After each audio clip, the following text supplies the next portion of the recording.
Assalamualaikum warahmatullahi wabarakatuh. Alhamdulillah nahmaduhu wa nasta'inuhu wa nastahdihi wa nastaghfiruh wa na'udzu billahi min shururi anfusina wa min sayyiati a'malina. Man yahdihillahu fala mudilla lahu wa man yudlilhu fala hadiya lahu. أشهد أن لا إله إلا الله وحده لا شريك له وأشهد أن سيدنا محمدا عبده ورسوله.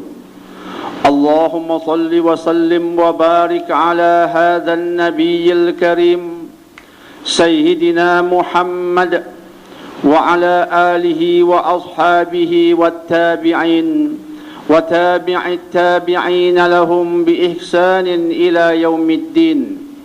أما بعد فيا عباد الله اتقوا الله واعلموا أن الله مع المتقين.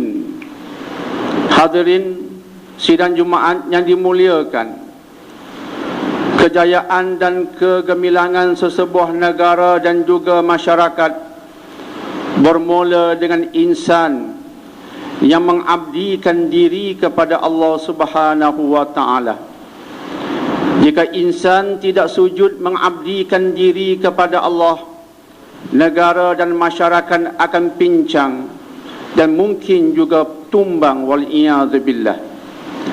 Jika kita perhati dan mengamati sejarah Nabi sallallahu alaihi wasallam, baginda berjaya mendidik insan, menjadikan insan itu insan yang berilmu lagi bertakwa, sehingga apabila akhirnya mereka berjaya menegakkan sebuah negara Islam yang berpusat di Maghrib dahulunya dan sekarangnya Madinah, ia merupakan sebuah negara yang hebat.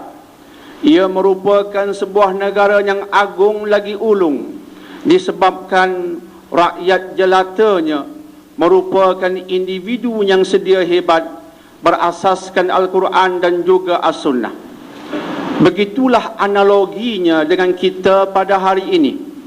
Kita mesti bermula dengan pembinaan rijal ataupun insan, dan acuannya perlu berbalik kepada Al-Quran dan juga As-Sunnah. Di atas mimbar yang mulia ini seringkali kita peringatkan firman Allah Subhanahu wa taala tentang ciri insan yang paling mulia. Dalam surah Al-Hujurat ayat 13 Allah berfirman, "Inna akramakum 'indallahi atqakum." Orang yang paling mulia di sisi Allah dari kalangan kamu ialah orang yang paling bertakwa kepada Allah.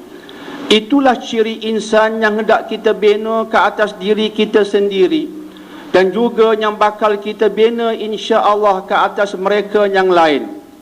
Jika insan bertakwa, insya-Allah tidak ada pencolekan ke atas anak-anak kecil.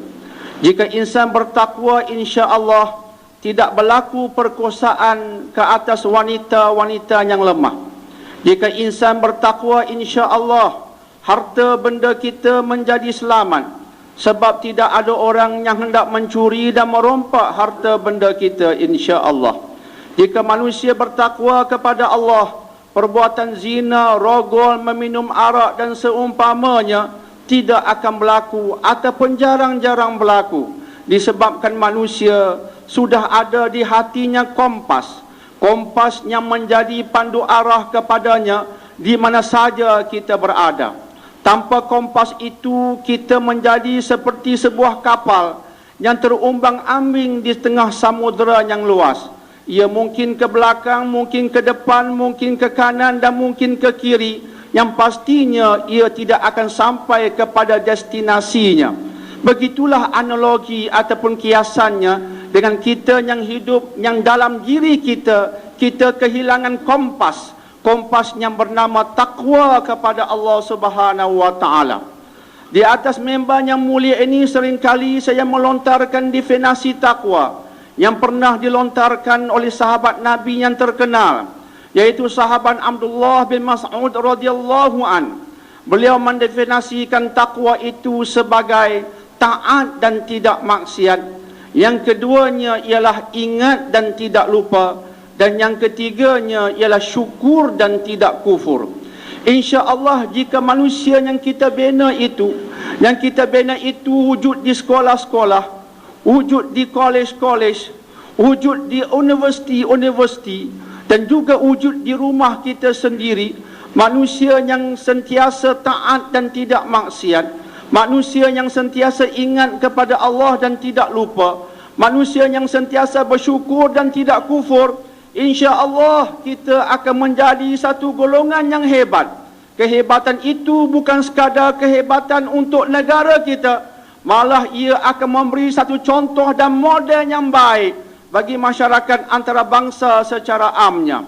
Itulah yang berlaku di zaman Rasulullah sallallahu alaihi wasallam yang tidak wujud sangat pada hari ini. Siapa dia sebagai contohnya? Abu Bakar.